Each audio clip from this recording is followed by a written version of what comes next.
In this twin flame journey, we come to realize that we are a small part of the larger whole of existence. Most individuals, when we are unawakened, we live our lives from the point of view of being the one who is acting in a way where we feel we are creating life. Then some of us, we get into astrology and we start feeling, oh my god, life was already predestined. You get into this confusion of, who am I? Is it predestined? Am I creating it? And a spiritual awakening takes you beyond both of these two. It makes you realize that you have the possibility of becoming a creator of your life, but after a certain amount of spiritual ascension has taken place, it becomes easier and it becomes your natural way to be.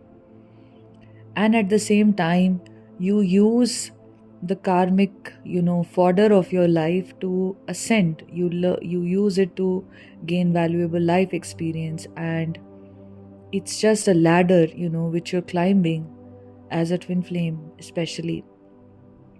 And you purge out all the painful karma, the painful stuff which is blocking your energy systems to arrive at that space of becoming a conscious creator.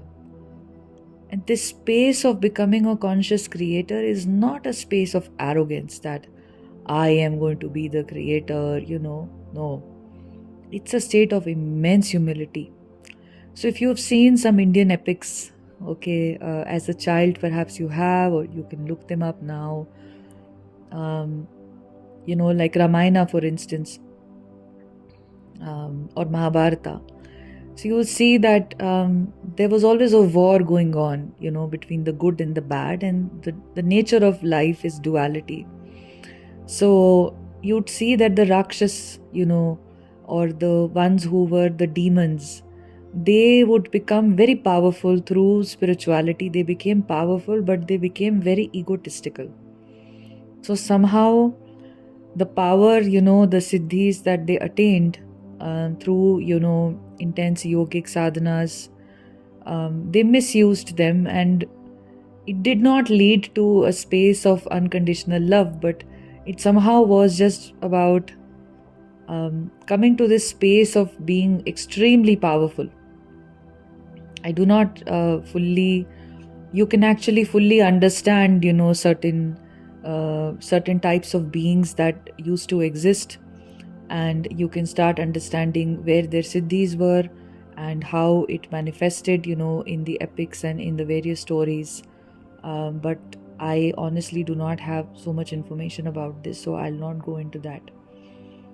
But on the other hand, when you saw, at least in the epics, how when the divine himself would come and start helping beings, or start helping start alleviating the torture which was reined in by these demons, like Vishnu would come, or in the form of Krishna, or in the form of Rama, and other such stories. Many other divine beings would also come in various avatars and various forms to help.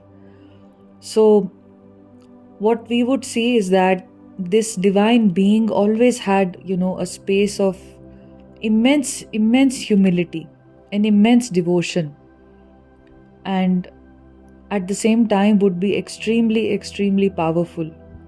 So while a divine being can be somebody who can manifest and who can create their own reality, they also would come in to teach a lesson of acceptance and to teach a lesson of a lack of separation from the whole. So in all of these epics, the bad people, if for a lack of a better term, or the demon kings, or whatever we saw, were the various kinds of asuras, who would be born. They always engaged in a sense of separation, that it is important for me to exert my power over you because I am separate from you. Why else would I exert my power over a weak person, or any human being for that matter? Is just to feel superior, right? And in my way of feeling superior, it's obviously fueled by my separation from you. But a divine being would show compassion, or would show so much of an involvement in the lives of so many other, people, and so much of an acceptance sometimes of the fate that this divine being, the role that this divine being was playing up. That it was always about, I am not separate from you. And all divine beings kept others above them, simply because they lived from this realization that I am not separate from you. And that is why humility and compassion were a part of, who they were.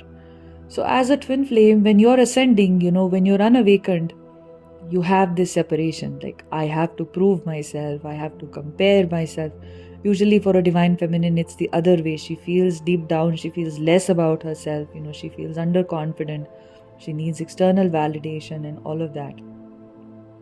But as it can also be the other way in so many of your own situations where you're exerting your power over others, to coming to a place of knowing you have no separation from the other person. And it's not just with your twin flame, it's with everything around you in existence. So with everyone, you have a certain way of being, or you like just today I came across this quote, and I was also remembering this quote yesterday, so it was a nice sweet manifestation that you walk on the soil, or you walk on the earth gently. So this was by Sadhguru. The whole quote was, your very body is earth, so walk gently and sensibly on the planet. And this is, your whole body is earth. Like, even at the level of your physicality, there is no separation. One may think that there is a separation that exists at the level of the physicality. And if you only have the perception to see yourself in the physical way as me being separate from you, etc., then you will see a separation, and you will not think twice before hurting or harming someone, or taking something for your own gain at the bringing someone else down for it, or only selfishly thinking, I need this at whatever cost. Can I get this, even if it means that I am exhausting you or I'm draining you or something like that, but I need to feel this way. Even at the physical level, it's false, because your body has also come from the earth, just the 5 elements of the earth, play of this planet right now on which we are all incarnated. Leave alone, of course, the consciousness itself is universal consciousness. The consciousness itself is like a drop in the ocean, and an ocean in a drop. So I just felt like sharing this with you all today, that your awakening will bring you to this point of knowing that there is no separation, and there is intense, humility that comes with this. There is intense love that comes with it. Intense gratitude with which we all can walk, with which we all can be towards everything around us. And the ego, which is, you might say the typically, in Indian history, in Hindu texts and stories, the ego was always depicted through a Rakshas, through a demon. Okay, so the ego was depicted as Mahishasur, for instance. If you've seen goddess Durga, she sits, there is a pair of horns that is actually placed at her feet. These horns symbolize Mahishasur, the demon, who was very difficult to kill. And it basically is that when the Shakti rises, and there are various, you can either take it as a story or a myth or whatever, or you can understand the spiritual significance behind the stories, which was the real intent behind creating such complex stories, to explain the physical phenomenon and the spiritual phenomenon, and how all of it played out. And the story is just simply this, that as Shakti rises, as the Kundalini rises, as Durga rises, it will naturally kill the ego. Naturally, ego and the goddess will not thrive together. Okay, So Mahishasur, the demon, is basically your ego, which is placed at your feet. So I remember having read this explanation, I don't know, maybe last year or sometime before that. I think it was in an article by Sadhguru, and it really stuck with me, and I just felt like sharing this with you all today, that what the part of you that is invested in separation, not just from your twin flame, from everything around you, the part of you that is all about selfish gain. How do I get something out of somebody, and not have to give anything in return for this? How do I, that behavior of treating yourself to be separate, thinking that I will benefit at the cost of somebody else, or even the part of you that feels that you are helpless in some sense, that you are at the behest of others. It's both. The Shakti brings you so much clarity. She brings you the clarity of your own power, as well as the clarity of your oneness. They both go hand in hand. Neither are you helpless, nor are you without love, nor are you separate. And this is the intelligent evolution that takes place for the divine feminine.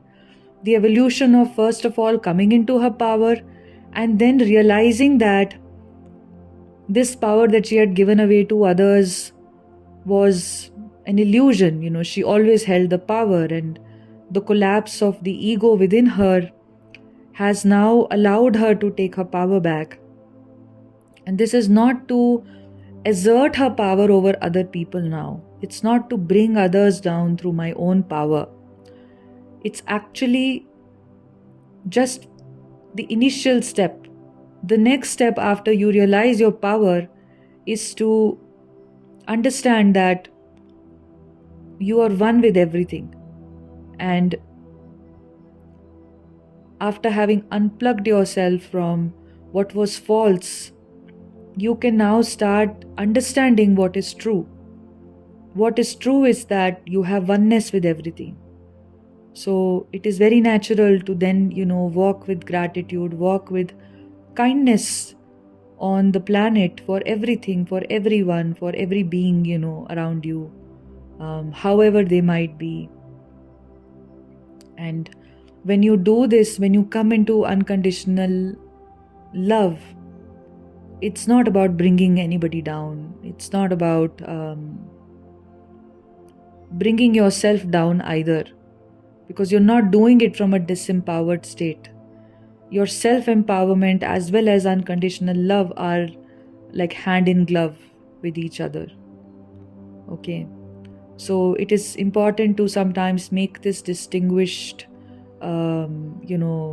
make this difference clear to you, that unconditional love is not about being a doormat. And unconditional love is also not about lack of forgiveness for others, or seeing how can I use somebody. It's fully unconditional. It's unconditional about your flaws, because whatever are the perceived flaws of somebody is just an unconscious state of that person. No conscious individual will hurt anybody. Only unconscious individuals hurt people. You can give yourself distance from those that hurt you, from those that bring you down, and you must, because it is about your self-empowerment. But you can also choose to be in forgiveness, and you can also choose to unconditionally accept their life journeys and how they are and how they are being, right?